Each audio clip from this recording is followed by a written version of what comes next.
Hi, welcome to Sync, the bi-weekly news show where we give you a TLDR, no BS recap of what's been going on in the gaming industry for June 12th through the 16th. My name's MikeyDood, and let's get episode 29 underway. PS5 price potentially leaks.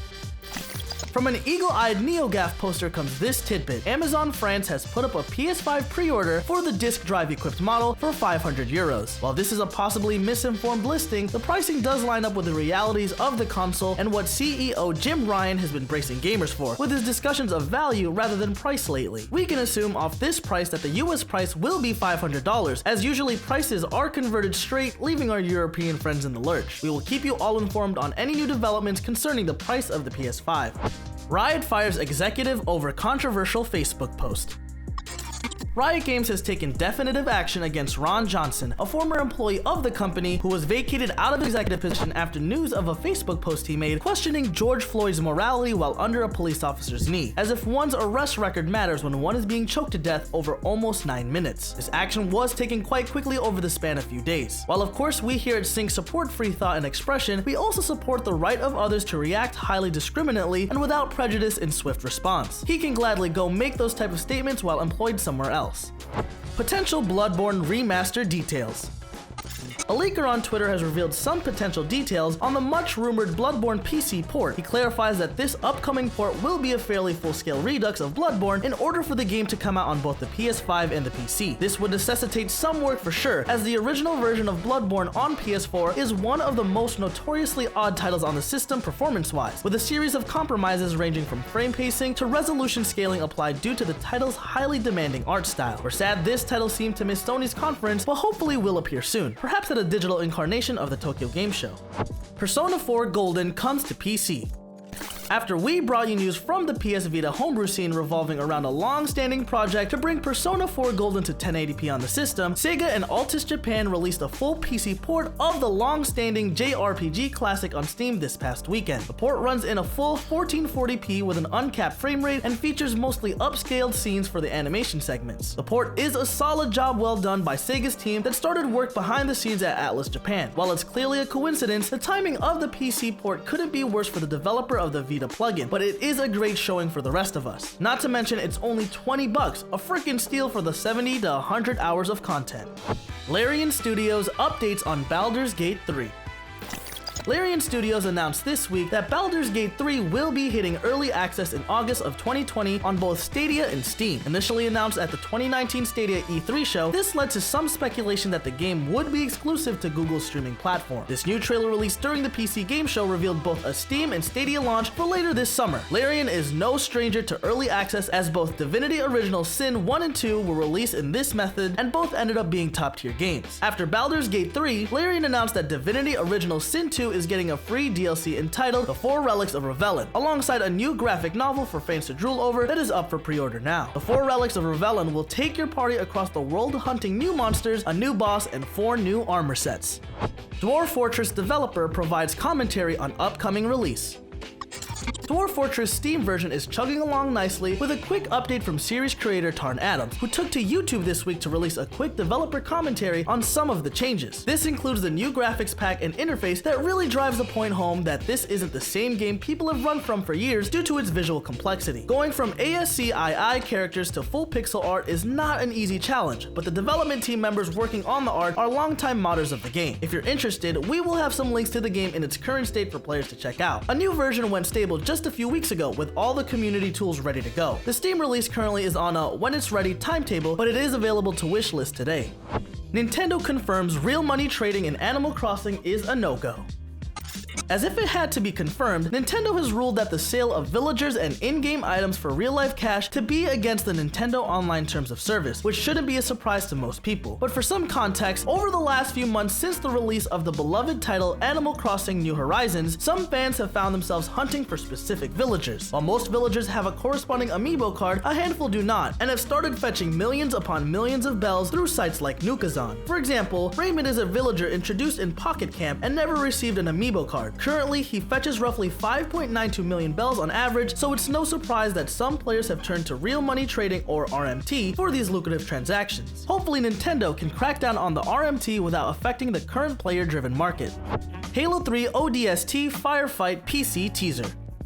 With the Halo 3 PC beta officially going live this week, Microsoft and 343 Studios lifted the curtain surrounding their upcoming plans for Halo 3 ODST. The team showed off the ODST feature of a firefight in a fully playable state, something that hasn't been stuck to the Xbox 360 original since its launch. While Halo Reach included firefight, it was a tweaked version that didn't feature the drop shock troopers stuck in New Mombasa. Microsoft seemed committed to releasing everything from the MCC on PC, and we applaud them for their efforts in reaching back to ODST and pulling that forward as well. No release date yet for the ODST release, but with how fast 343 has been putting out each title, expect to see it soon. Vampires Bloodlines 2 returning character revealed. After the release of the Vampires the Masquerade Bloodlines 2 trailer, fans were quick to speculate which characters would be coming forward to the next generation title. The original Bloodlines is a cult classic where exploring the world and talking with a varied cast has a grand impact on your playthrough. Though only one character appeared in the trailer, the return of Damsel excited fans across the internet. She is seen sporting some new threads and just as welcoming as ever. Set in the city of Seattle, Damsel has come north to join the Anarch Free State, trying to roll up a rebellion against the heads of the prominent vampire families. We can't wait to see more from this title, which is set for a release later this year. PS5 hones in on cooling. Unlike its last generation counterpart, the memorably jet engine sounding PS4, Sony has revealed that the PS5 will be putting a lot more emphasis on cooling than before. According to Bloomberg earlier in the year, Sony is putting in an unusually expensive cooling system into the PS5, presumably in order to reduce complaints gamers had with the PS4 thermal solutions. This stance was reiterated alongside the news dump of PlayStation we got recently, so look forward to a lack of insane fan noises from PlayStation side this generation. Now we await Xbox's response in terms of their thermals. Console wars sure are interesting nowadays. Horizon Zero Dawn PC release could be sooner than we think.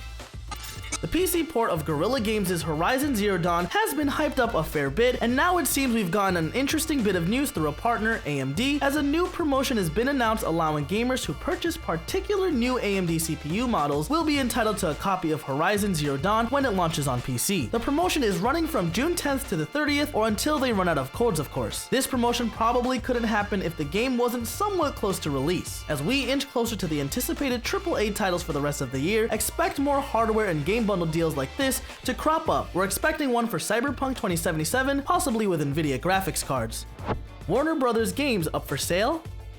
AT&T, new parent company of Warner Media, is looking to sell off the video games division in order to make back some of the debt the company is currently holding, sources say. Titles published by this part of the company include the Batman Arkham titles, Lord of the Rings titles, and supposedly the new Harry Potter game and a new Batman title as well. Could this impending sale be the reason we haven't heard anything super concrete on these yet to be released titles? Interesting parties have circled, but the top three contenders seem to be Take-Two, Activision Blizzard, and EA. Hopefully the least predatory of the three will end up victorious.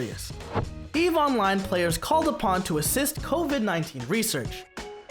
CCP, creators of EVE Online, announced this week they are partnering back up with McGill University to restart the Project Discovery medical program again, an in-game feature that provides scientific samples for players to compare, and a consensus is used to determine if the sample provided matches a given description. It has been used in the past for cancer research and hunting down of exoplanets, but now the team has approached CCP with a request to further COVID-19 research. This citizen scientist initiative will have players going through data from, to quote the blog post, flow cytometers, a technique used to detect and measure physical and chemical characteristics of cells. The minigame will provide players with in-game rewards as well as valuable data to scientists across the globe in the fight towards a vaccine.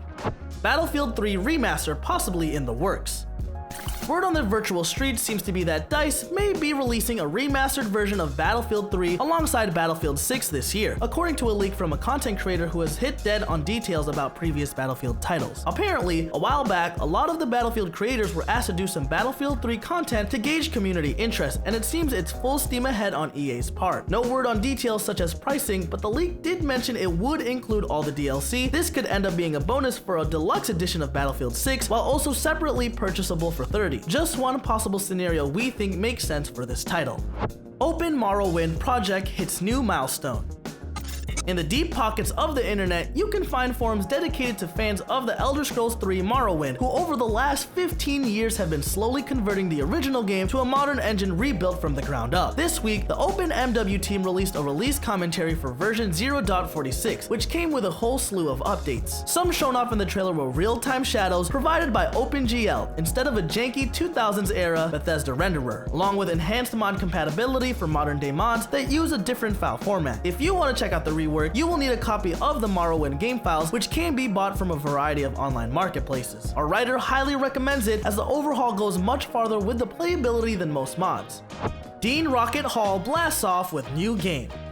Legendarily noted developer Dean Rocket Hall is back at it again to show us all how indie development is really done. Rocket's coming at us with a new game called Icarus, a multiplayer co-op survival title, an inventive new spin as to be expected, in which players will work together to gather both immediate needs and meta resources to progress in more permanent ways. Oxygen, food, and water all play critical roles, with a third meter to watch while playing a survival game. It's safe to say that Rocket did it again. Australian studio Rocketworks, yes, that's the real name, is taking the lead on the title. Torchlight 3 surprise drops on Steam Early Access. Torchlight 3, as strange a path as it's been to its release with the multiple titles it seemed to be, has finally released somewhat, as a bulk of the game is available to play right now on Early Access. The title does not have an endgame yet or a completed Act 3, but the core experience is certainly there along with the first 2 acts. The game has come under fire though, with server issues and game balance chief among the criticisms. Hopefully these issues will be rectified soon. The Legend of Heroes Trails to Azure translation greenlit. Just about a month after the release of The Legend of Heroes Trails to Zero fan translation ordered by series creator Falcom, the translation group Geofront is undertaking the sequel Trails to Azure. The translation is already complete and going through its first pass of in-game testing. Trails from Azure is the final Legend of Heroes game of the modern series to not receive an English translation, even though it's a key part of the ongoing story. Geofront expects to have the patch ready sometime in 2021, and users can purchase a digital copy through DL site or Amazon Japan to prepare for the release and try out the unofficial patch today. Alright everyone, that's Sync for June 12th through the 16th. If you haven't subscribed yet but you'd like to, you know where that button is. Lastly, let us know what games you've been playing in the comments, and once again, thanks for watching and we'll see you next episode here at Sync.